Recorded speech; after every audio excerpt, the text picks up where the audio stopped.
جا هەر پەیوەست بەم بابەتە گفتوگۆی زیاتر دەکەم لەگەڵ میوانەکەمان بەڕێز فەیسەڵ ئێسترابادی باڵیۆزی پێشووی عێراق لا نەتەوەیە گرتوەکان. بەڕێز فەیسەڵ زۆر بەخێر بێ بۆ کوردستان 24. سەرەتاوم پێ بڵێ کە بڕیارەکەی ئەمریکا یاخود سەرۆکی ئەمریکا بۆ هەڵۆشاندنەوەی سەردانی شاندەکەی ئەمریکا بۆ پاکستان بڕیارێکی چۆن بوو؟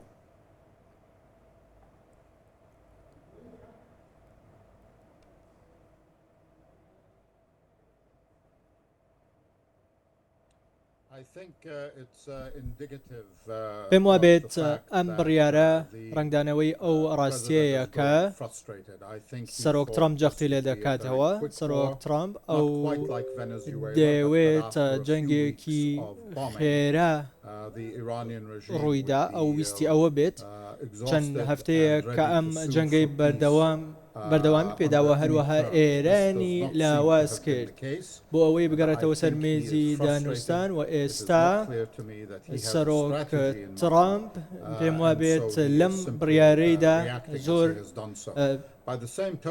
تووڕە بووە و هەروەها بۆیە ئەم بڕیارەی داوە چونکە هیچ استراتیژیەکی لەبەردەستان نییە. زۆر باشە. پێت وایە کە بم دۆخی ئێستاوە چارەنووسی دانوستانەکان چییە بێت؟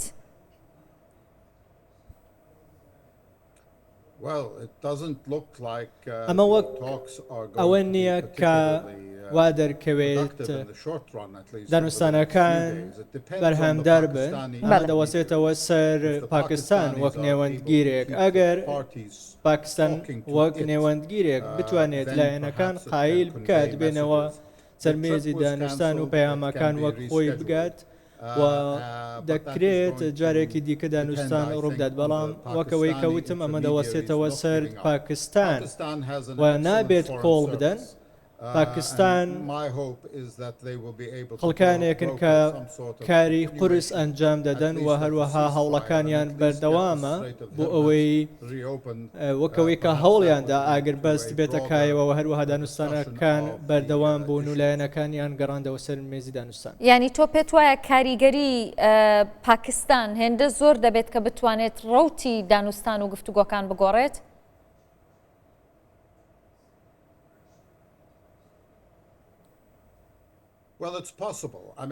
ئەمە دەکرێت ڕووبدات. دەبێت پێشبینی ئەوە بکەین کە ئێران ڕوونە دەیەوێت جەنگەکە لەگەڵ ئەمریکا ڕاگرێت و هەروەها دەیەوێت ئەوەی کە ئەمریکا دەیەوێت کە جەنگەکە لەگەڵ ئێرانیش ڕاگرێت. من پێم وانییە ئیسرائیل بێوێت، ڕاستە هەردوو لایەن دەیانەوێت، بەڵام لەوانەیە ئیسرائیل نەیەوێت. ئێستا بابەتەکە فراوان بووە و تەنیا لە دانوستان و گفتوگۆ لەسەر پرسی ئەتۆمی نیە، بەڵکو و گفتوگۆکردنە لەسەرکردنەوەی گەروی هورموز. ئەمە یەکێک بوو لە کێشەکان و پێشتریش جەنگەکە لەسەر ئەوە دروست بوو کە پرسی ئەتۆمی بوو و پرسی موشکی بالیستی بوو، بەڵام ئێستا پرسەکە فراوانتر بووە چۆتە بابەتی ئەوەی کە گەروی هورموز بکرێتەوە و هەروەها ئێرانیەکانیش بەشێکیان ڕەتی دەکەنەوە کە ڕاستەخۆ بچنە دانوستان لەگەڵ ئەمریکا. باشە.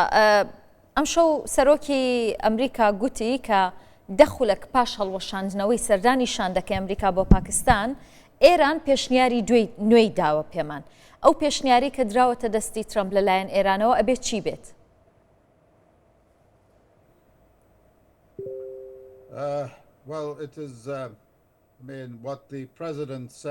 ئەوەی سەرۆک ترامپ وتی ئەمە ئەو ڕاستیەیە کە ئەو نایەوێت دەری بخات. ئەگەر دوای دەخولێک لە هەڵوەشاندنەوەی سەردانی شاندی دانوستان کار ئەم بابەتە گەیشت بێتە دەستی ئەمریکا و ئەم پێشنیازە گەیشت بێت، بۆچی پێشتر ئەم پێشنیازیان نەدەنار؟ من پێم وابێت دەبێت ئەوەی کە ئێران و ترامپیش سەرنجیان لەسەری بێت و ڕێککەوتنێک لەگەڵ ئێران بکات ئەوە بێت کە ئەو ڕێککەوتنەی ساڵی 2015 بوو کە ئیدارەی ئۆباما لەگەڵ ئێران کردیان دەبێت گفتوگۆ لەسەر ئەم بابەتە بکەن و ببێتە درێژە پێدەری ئەو ڕێکەوتنەی ساڵی 2015. بەڵام تۆ شەزانیت کە ترامپ بە تەواوەتی ڕێکەوتنەکە ڕەت دەکاتەوە و چەند جارێکیش باسی لەوە کردووە کە ئەمە خراپترین ڕێکەوتن بوو کە ئۆباما لەگەڵ ئێران کردی ئەو کات.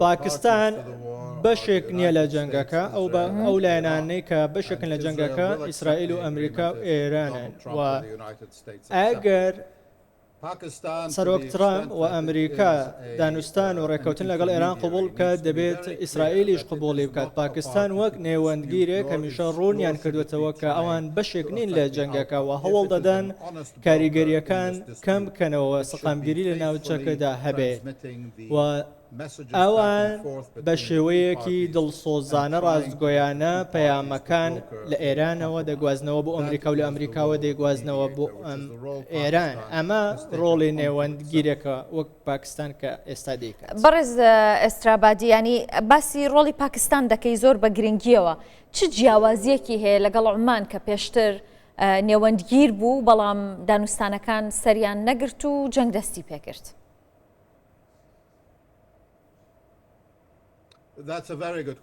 پرسیارێکی زۆر باشە، پرسیارێکی ناوازەیە.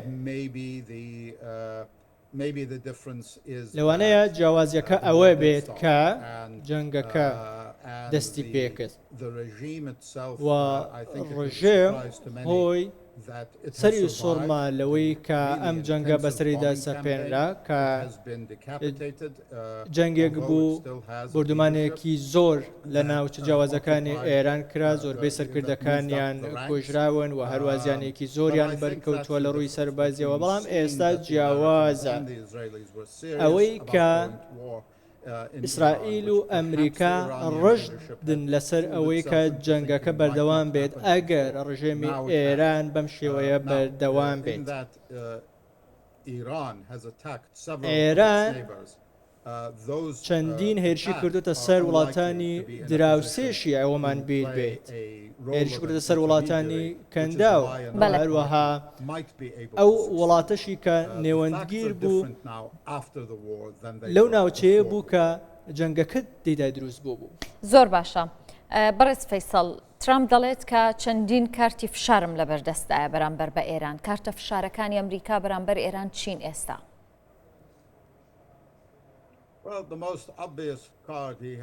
ئەو کارتانەی کە ئێستا لە بەردەستی ئەمریکایە بردومانکردنی ئێرانە. ئەمریکا سوپایەکی بەهێزی هەیە، ئەو دەبێت ڕوبەڕووی ئەو ڕاستیە بێتەوە ئێستا دەسەڵاتەکانی سنووردارن و دەبێت هەموو سەرکردەکانی ئێران ئەوەیان ئەمریکا ئەوەیان لەبیر بێت کە پێشتر چیان بەسەردا هاتووە، چونکە دەسەڵاتی سەرۆکی ئەمریکا سەرکردەکانیان سنووردارە و هەروەها ئێستا سەرۆکی ئەمریکا کە دەڵێت گۆڕینی ڕژێم دەبێت ئەوەی بیر بێت کە قورس ئەم کارە ئەنجام بدات و دەرەنجامەکانیشی خراپ دەبن بۆ ناوچەکە و بۆ ئەمریکاش و هەروەها ئیسرائیلیش کە ئێستا بەشێکە لە جەنگەکە و پشتیوانی لە جەنگی دژی ئێران دەکات دەبێت ئەوەی بیر بێت کە سەرۆکی ئەمریکا دەسەڵاتەکانی سنووردارە و هەروەها ئەم جەنگەش کاریگەری ئابووری لەسەر ئەمریکا و وڵاتانی ناوچەکە دەبێت و هەروەها کاریگەری سەربازیشی لەسەر سوپای ئەمریکا دەبێت و ئێستا سەرڕای سزاکانی ئێران سەرڕای سزاکانی ئەمریکا بۆ سەر ئێران نزیکەی 50 ساڵام سزانە بەردەوام بۆ هێشتا ئەم توانایی باشە باسی ڕۆڵی وڵاتانی دیکە بکەین بە تایبەت بۆ نمونە رووسیا کە بڕیارە عێراقچی وەزیری دەرەوەی ئێران لە پاش مەسقەت و پاکستان سەردانی مۆسکۆش بکات. پێتان وایە کە رووسیا دەتوانێت چ ڕۆڵێک بگێڕێت لە نێوان ئەمریکا و ئێراندا؟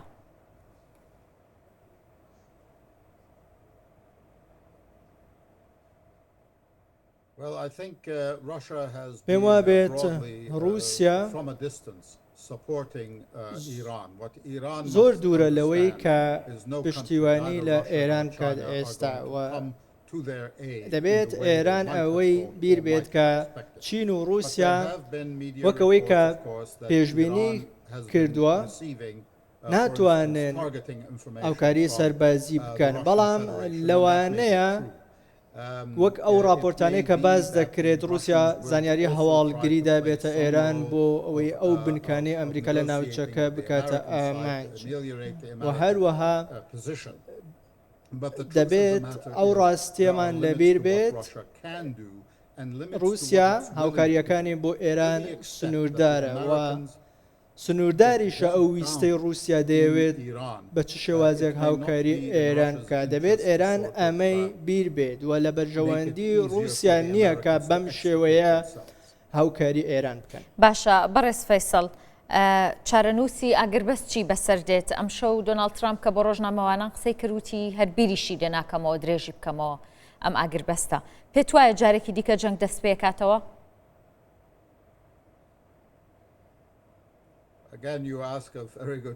تۆ پرسیارێکی زۆر باشت کردەوە جارێکی دیکە، وەڵامەکە ڕوون نییە.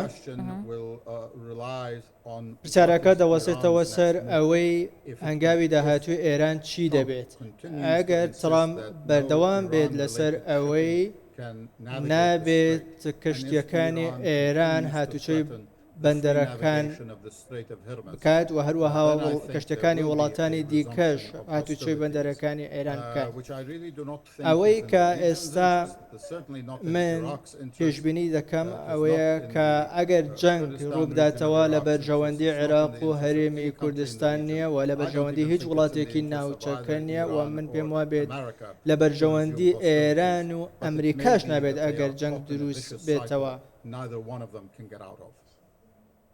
زۆر سپاس دەکەم بەڕێز فەیسەڵ ئێسترابادی، باڵێۆزی پێشووی عێراق لە نەتەوەیە گرتووەکان لە ویلایەتی ئیندیانا لەگەڵم بووی. سپاس.